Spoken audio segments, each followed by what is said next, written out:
Bueno, voy a preguntarle, gracias Elena, a Alfredo Bonet, secretario general del Círculo de Empresarios. ¿Qué opinan los empresarios de esta nueva ley que se está elaborando para garantizar el teletrabajo de una forma ya legal? Buenas noches, señor Bonet. Sí. Hola, buenas noches. ¿Qué tal, Antonio? Muy bien, bueno, las noticias son mejores porque el principio de esta regulación fue una propuesta unilateral del Ministerio de Trabajo que recibió con gran sorpresa la COE y los sindicatos. Ahora sí que ya se ha empezado a discutir en el marco del diálogo social la regulación del trabajo a distancia. Nosotros pensamos que es una modalidad de trabajo que va a ser importante en el futuro. Ha llegado hasta el 30% de los trabajadores durante la pandemia. No va a ser así en el futuro, es decir, que va a haber una reducción. Lógicamente ya se está produciendo. No vamos a estar el 30% de los trabajadores teletrabajando. Pero sí que efectivamente es una modalidad de trabajo que ha permitido salvar miles de puestos de trabajo durante estos últimos meses. Y por tanto tenemos que cuidar y regular adecuadamente y de manera inteligente el teletrabajo. Lo que no podemos hacer es que por una excesiva regulación, excesivamente intervencionista, excesivamente rígida, pues podamos coartar la capacidad de creación de empleo que tiene esta modalidad de trabajo, por lo que nos parece que es necesario seguir discutiendo para llegar al necesario equilibrio entre los derechos y obligaciones de las empresas y de los trabajadores y de los intereses de ambos para que sea eficaz. Bueno, ¿cómo ve la situación, señor Bonet? Escuchó ayer al presidente del gobierno, usted no sé si estuvo en esa cita en Casa América, pero no. ¿Qué le dice, qué le sugiere lo que vio y oyó? Mire, una parte importante del discurso, pues yo creo que puede ser compartido por todo el mundo, que es que estamos en una situación muy grave, una situación muy complicada, muy difícil, en que necesitamos el ayuda, salir entre todos, con la colaboración de todos, etcétera. Pero para eso no hay que ser doctor en Harvard, ¿verdad? No. Luego lo que ni de economía siquiera. Y en eso estoy luego lo que hizo fue señalar cuáles son las 4 líneas principales del plan de recuperación del gobierno. Las dos primeras son claramente compartidas también por todo el mundo. Uno es la digitalización, que es absolutamente imprescindible para mejorar la competitividad y nuestro modelo productivo del futuro. La segunda sería también compartida por todo el mundo, que es la lucha contra el cambio climático, la transición ecológica, que es algo inaplazable y que todos estamos comprometidos con ella. Y las dos últimas que citó, la tercera era la cohesión social, en la que también estamos de acuerdo, y la cuarta, pues dar un mayor papel a la mujer en la sociedad y en la economía. Estos 4 principios para nosotros se quedan claramente cortos, porque solamente con digitalización y con transición ecológica no salimos de la crisis. Para salir de la crisis necesitamos hacer muchas más cosas. Necesitamos sobre todo reformas estructurales, porque lo que necesitamos es un entorno de negocios que sea favorable para el crecimiento, para la creación de empresas, para el emprendimiento, para el crecimiento empresarial, en definitiva. Y de eso no dijo nada el presidente del gobierno. No habló de que necesitamos inmediatamente una reforma educativa para reducir el desempleo juvenil especialmente y para adaptar nuestra educación a las necesidades del futuro.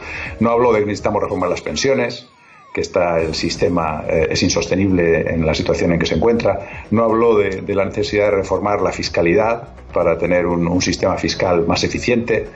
No habló de la reforma laboral, en la que tenemos un excesivo número de trabajadores temporales y una dualidad en el mercado que tenemos que resolver de alguna manera.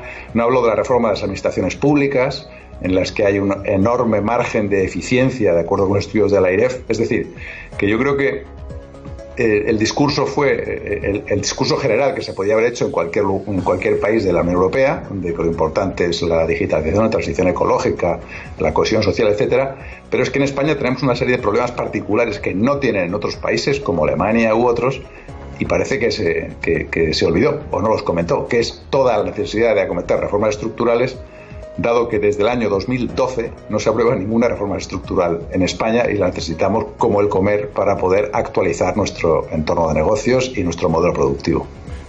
¿Coincide usted con la lectura que se hizo del acto por parte de algunos medios de comunicación, o bastantes, en sus líneas editoriales, sobre la utilización permítanme la palabra, utilización entre comillas del acto y de la presencia de los empresarios del IBEX para arrearle al PP o destacar que el PP tiene que estar aquí en primera línea de saludo y decir a todo amén sí señor para arrimar el hombro y sacar esto adelante, sin conocer ni siquiera las cuentas del Estado, ni los presupuestos que va a presentar, etc, etc. Sí, hombre, alguna intencionalidad, desde luego, tenía el acto, pues para presionar a los partidos de la oposición o para mostrar en Bruselas que el gobierno cuenta con el apoyo de la sociedad civil.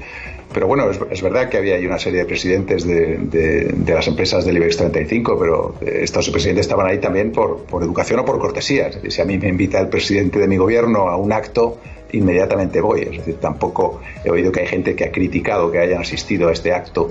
Algunas personas, yo creo que es de ser bien educado asistir cuando el presidente de tu gobierno te indica. Eso no quiere decir que todos los empresarios que estaban ahí estuvieran totalmente de acuerdo con lo que estaban escuchando, porque era un monólogo, no era un diálogo, no era una discusión.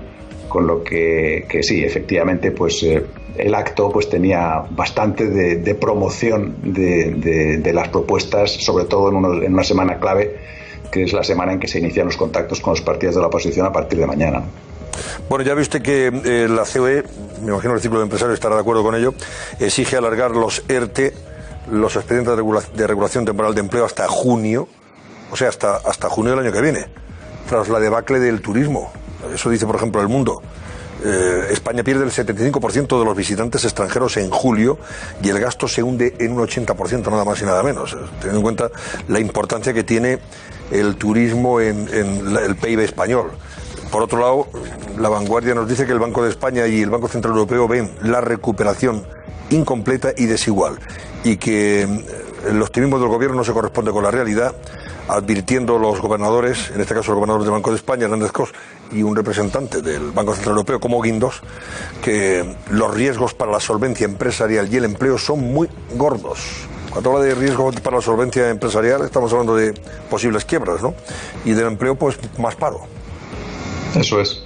Sí, efectivamente, siempre hemos dicho, y yo creo que, bueno, nosotros, como todas las organizaciones o los organismos de predicción económica, que todas las previsiones que estaba haciéndose hasta ahora dependían de que hubiera o no rebrotes del virus. Nosotros hace escasamente un mes, en el mes de julio, ya esperábamos que la situación empezara a mejorar de manera progresiva hasta el final del año y que la producción, el Producto Interior Bruto español, empezara a crecer de manera estable y cada vez más rápida.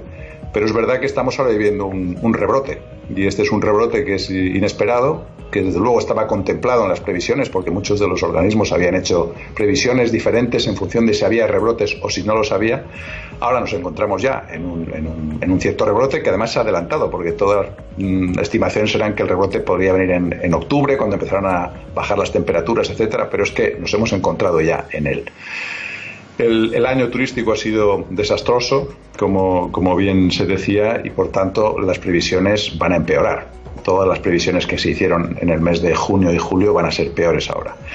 Y también hemos comentado en otras ocasiones que todas las líneas de liquidez, de apoyo del gobierno, servían para preservar para mantener a las empresas vivas, para que pudieran realizar sus pagos corrientes y seguir vivas. Pero si no hay negocio, por ejemplo en el sector turista, si no hay turistas, pues estos problemas de liquidez pueden convertirse claramente en problemas de solvencia, puede aumentar la morosidad, las empresas pueden no poder devolver los créditos, y esto sí que nos genera una situación complicada. Es decir, que efectivamente yo creo que tanto el Banco de España como el Banco Central Europeo pues lo que están es señalando que las perspectivas ahora son peores que hace un par de meses.